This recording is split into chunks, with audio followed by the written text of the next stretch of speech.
भारत भुखमरी के कगार पर 101वें नंबर पर है, तो देश को ये कहाँ ले गए और इस पे कोई मीडिया वाला बात नहीं कर रहा। और सावरकर क्या था? देश का गद्दार था। माफ़ी मांग के अंग्रेजों से माफ़ी मांग के आया था, अंग्रेजों से 60 रुपये पेंशन लेता था। क्या क्षेत्र है हंगर स्टेट पर बड़े जोर शोर से मामला उठा हुआ है, आपकी क्या राय? देखिए, हमारा देश पिछड़ता हुआ जा रहा है और इतना पिछड़ चुका है कि 2014 में जो हमारा देश भुखमरी के कगार पे था, वहाँ शायद हम 55वें नंबर पर थे, 56। और आज अभी एक ताज़ा सर्वे आया है, उसमें भारत 101 नंबर पर पहुंच गया है भुखमरी में 116 लोगों देशों के बीच में। तो ये बहुत बड़ी चिंता की बात है। और हमारे मोदी जी कहते हैं कि हम जो हैं 80 करोड़ लोगों को भोजन दे रहे हैं। सबसे बड़ा झूठ तो यहाँ बोलते हैं कि 5 किलो गेहूँ या चावल दे करके ये उसे भोजन कहते हैं। और जब इतना देने के बाद भारत भुखमरी के कगार पर 101वें नंबर पर है, तो देश को ये कहाँ ले गए और इस पे कोई मीडिया वाला बात नहीं कर रहा, कोई नेता बात करने को तैयार नहीं है। क्योंकि इनकी नाकामी जनता में आ गई है। अब ये जनता में ना फैल जाए, अब जो जिसे तुम मेन स्ट्रीम मीडिया कहते हो, उसको कितना पैसा देश का दिया गया है, ये मोदी जी से पूछना पड़ेगा। बीजेपी वाले ये कह रहे हैं ये भारत को बदनाम करने की साजिश है विदेशियों का, इसलिए मतलब रेटिंग कम कराया। चलिए, वो भारत की बोल दी, और देशों की भी आई है, कोई भारत की नहीं आई। हमारे जितने पड़ोसी देश हैं जो गधे घोड़े बेच करके अपनी वो चला रहे थे, इसी बात को कह रहे हैं, बोले पाकिस्तान, बांग्लादेश, नेपाल से हम पीछे हो गए, यानी कि झूठ। देखिए, ये झूठ है तो उस संस्था पर इन्होंने अब तक इंटरनेशनल मुकदमा क्यों नहीं किया कि भारत को बदनाम कर रहे हैं? इनका काम सिर्फ जो झूठ ये बोलते हैं, अब ये दूसरों को झूठा बताते हैं। और मोदी जी 2017 में या 13 में दिल्ली में खड़े होकर एक रैली कर रहे थे कि जिनका जो प्रधानमंत्री जिसका रुपया गिरता है, ऐसा ही कुछ था, वो प्रधानमंत्री सबसे नाकारा होता है। तो आज नाकारा प्रधानमंत्री कौन है? ताऊ ये भी बीजेपी वाले मतलब बता रहे हैं कि ये जो हंगर इंडेक्स आया है, ये हमारा भारत जो बहुत बड़ा बाजार है, ये विटामिन की बेचने के लिए साजिश है भारत की। जब तक भारत कोई चीज़ की किसी को परमिशन नहीं देगा तो दूसरा कैसे बेच देगा? और जब हमें किसी चीज़ की आवश्यकता नहीं है तो हम क्यों बाज़ार से वो चीज़ खरीदेंगे? तो ये कुछ नहीं है। अब ये भारत जो है वाकई 101वें देश पे पहुंच चुका है और भारत के अंदर भुखमरी है। 80 करोड़ लोगों को अनाज भी तो दे रहे हैं, उससे किसी का पेट नहीं भरता। अब आप ये देखो, अगर 80 करोड़ लोगों को अनाज ना दिया जाए तो भारत में कितनी बड़ी भुखमरी होगी, ये और बता दो। दिवाली तक है ना 80 करोड़ को देना, दिवाली के बाद तो नहीं रहेगा। नहीं, फ्री वाला तो खत्म हो गया, अब तो पैसे वाला रह गया। और यही कोई नया थोड़ा ही दे रहा है, ये तो इंदिरा के समय से भी पहले से आ रहा है। जब से राशन मिलता है, तब राशन मिलता था, आज अनाज मिलता है। तब दाल भी मिलती थी, चावल भी मिलता था, गेहूं भी मिलता था, नमक भी मिलता था, केरोसिन भी मिलता था, चीनी भी मिलती थी, वो राशन पे मिलती थी। और आज ये केरोसिन भी खा गए, नमक भी खा गए, तेल भी खा गए, चीनी भी खा गए, सिर्फ आप चावल और आटा। मोदी जी ने बहुत अच्छा काम कर रहे हैं, अनाज दे रहे, तो फिर ये सब उठाते क्यों नहीं लोग, जनता क्यों नहीं बोलती? जनता बोल क्यों नहीं? देखिए, अगर जो कोई ये कहे कि सिर्फ मोदी दे रहा है, वो देश का सबसे बड़ा गद्दार होगा, झूठ बोलने वाला होगा। क्योंकि जब से हमने होश संभाला है तब से राशन पे सामान मिलता है।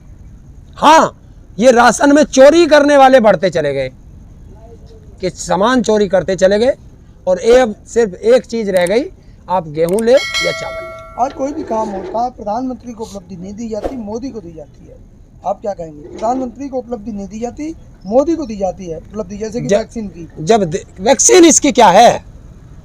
फिर वही बात मैं सुन रहा था, क्योंकि बड़े टेलीविजन पर बैठ के बकवाद करने वाले आ जाते हैं, वो खरीदे हुए लोग होते हैं कि 2 मुर्गे लाओ और लड़ाओ और देश का बेवकूफ बनाओ। वैक्सीन मोदी फ्री में किसको दे रहा? किसी को भी नहीं दे रहा, झूठ बोल रहा है। क्योंकि 35,000 करोड़ का बजट था हमारा वैक्सीन का, वो बजट के पैसे से आ रही है और ये कहता फ्री में दे रहे हैं। फ्री में कोई चीज नहीं दे रहा मोदी, झूठ बोलता है। अभी तो आज पीएम केयर फंड जो बना था कोरोना में, उसका भी कोई जवाब नहीं दे रहा। देखिए वो देश को, यही तो एक चीज मैं बता रहा हूँ, देश को लूटा कैसे जा सकता है वो इनसे पूछ लो, क्योंकि ये लुटेरे हैं। अगर प्रधानमंत्री पीएम केयर फंड क्यों बनाया जब हमारे पास प्रधानमंत्री राहत कोष है, पहले से बना हुआ है, जितने प्रधानमंत्री आए सब उसी का इस्तेमाल करते हैं। कोई लोग उसमें डोनेट करते हैं तो सब उसमें करते हैं। ये क्यों बनाया गया? ट्रस्ट है साहब, हैं? प्राइवेट ट्रस्ट है। अगर ये ट्रस्ट है तो देश का प्रधानमंत्री सबसे बड़ा गद्दार है, क्योंकि उस पर पीएम का नाम नहीं चल सकता ट्रस्ट पे। और ट्रस्ट में कोई भी सरकारी कंपनी, मतलब प्रधानमंत्री नहीं हो सकता। हाँ हो प्रधानमंत्री सकता है। पीएम केयर फंड, मैं कह रहा हूँ ट्रस्ट है। और ट्रस्ट तो फिर इसमें gov.in क्यों लगा? वो तो सरकारी में लगता है। दूसरी चीज, हमारे देश का संविधान कहता है कि कोई भी सरकारी कंपनी किसी ट्रस्ट को डोनेशन नहीं दे सकती, तो फिर उन्होंने डोनेशन क्यों दिया? क्यों सरकारी कर्मचारियों की तनख्वाह काट काट कर पीएम केयर फंड में रखी गई? अगर वो ट्रस्ट है तो ये गद्दारी का काम किया गया देश के साथ। और जो कोई मुद्दा नहीं होता तो सावरकर की बात आ जाती बीच में, क्या कहेंगे उसके? ये कुछ नहीं है, कोई मुद्दा नहीं है। ये पूरे देश की जनता का ध्यान, जो आप भुखमरी में 101वें नंबर पे चले गए हो, उससे ध्यान हटाना। जो देश के अंदर इतनी बड़ी बड़ी घटनाएं हो रही हैं उनसे ध्यान हटाना। सरकार की नाकामियों को छुपाने के लिए मीडिया को एक एजेंडा दे देना, क्योंकि अभी एजेंडा चलेगा 10 दिन सावरकर का। और सावरकर क्या था? देश का गद्दार था। माफ़ी मांग के, अंग्रेजों से माफ़ी मांग के आया था, अंग्रेजों से 60 रुपये पेंशन लेता था। राजनाथ सिंह जी तो बोल रहे कि वो गांधी जी के कहने पे उन्होंने माफी मांगी। राजनाथ सिंह बताएं कि 2011 के अंदर 2010 में अफ्रीका चले गए थे गांधी जी, और 2011 में ये पकड़ा गया, और 8 महीने बाद इसने लेटर माफ़ी का लिख दिया। और वो शायद 2015 में वो आए थे अफ्रीका से, क्या नाम है, गांधी जी 2015 में। तो गांधी जी ने कहा 1915 उसी टाइम का 15, मतलब 4-5 साल बाद, 3-4 साल बाद वो अफ्रीका से आए।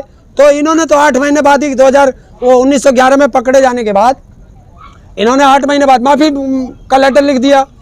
तो गांधी जी कहाँ से आ गए? और 1920 में गांधी जी इससे मिले हैं, और तब तक ये 11-12 लेटर लिख चुका था। ये कह रहे हैं कि जो गांधी जी से मिले हैं, गांधी जी ने खुद सिफारिश की मिलने के बाद भी कि आप डाल सकते हो आप माफी, कि एक लेटर को जोड़ रहे हो। राजनाथ सिंह जी थे क्या वहाँ? कहीं सबूत होगा उनके पास? क्या सबूत है? तो देश को सबूत दिखाओ। राजनाथ सिंह तो आपके चहेते नेता हैं। मैं चाहते, अरे अगर मेरा बाप भी झूठ बोलेगा, देश के साथ गलत व्यवहार करेगा, तो मैं तो उस पर भी बोलूंगा। आप उनकी तारीफ देश को गलत कैसे बता दोगे? देखिए, आपने अगर एक काम अच्छा किया है, रक्षा मंत्री है तो वो गलत क्यों बताएंगे? रक्षा मंत्री है। रक्षा मंत्री उन 5 जो हमारे 5 और 2 7 जवान शहीद हो गए, रक्षा मंत्री जी का एक भी बयान आया गया उस पर? उन पे नहीं आया, सावरकर पे आया। वो वहाँ पे जहाँ पे ये जो मेरा काम है वो तो मैं करूंगा नहीं, दूसरे काम पे टांग अड़ाऊंगा। वो किसी वो स्टेट गवर्नमेंट का वो काम किसी- था। क्या? स्टेट गवर्नमेंट का काम था। नहीं, वो कोई बीएसएफ के जवान नहीं थे, सेना के जवान थे, सेना के। और सेना के जवान की जिम्मेवारी राजनाथ सिंह की है।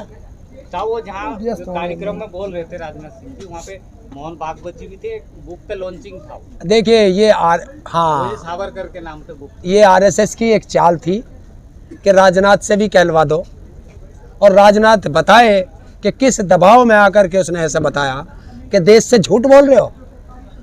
अरे आप एक सम्मानित पद पे बैठे हो, लेकिन जब पद पे ना हो तब बोल लो तो बात अलग है। ताऊ रक्षा मंत्री है, रक्षा मंत्री कभी दबाव में नहीं होते हैं। क्या रक्षा मंत्री दबाव में कैसे आ सकते हैं? या इस देश में सारे दबाव में हैं। हम्म। तो वही रक्षा मंत्री है। जब 2013 में जंतर मंतर पर हमारा आंदोलन चल रहा था किसानों का, और उसमें आए थे, वो तो किसान के हितैषी रहे हैं। तो आज कहाँ हैं? और अच्छा 11 महीने से कहाँ हैं? तो हैं तभी तो बोल नहीं रहे। 11 महीने से बोले क्यों नहीं? किसने रोक रखा है? तो है दबाव में। अब उनके पास मैं जिम्मेदारी कह रहा बड़ी है, है दबाव में। अच्छा, व्यस्त है, जिम्मेदारी बड़ी है पूरे देश की के जिम्मेदारी। किसानों से बड़ी जिम्मेवारी किसी पर नहीं होती। हम्म। तो क्या लगता है कि सब आपके हित में बोले, सब आपके पक्ष में मैं हित में नहीं, सच में बोलना चाहिए। देश की जनता वोट देती है।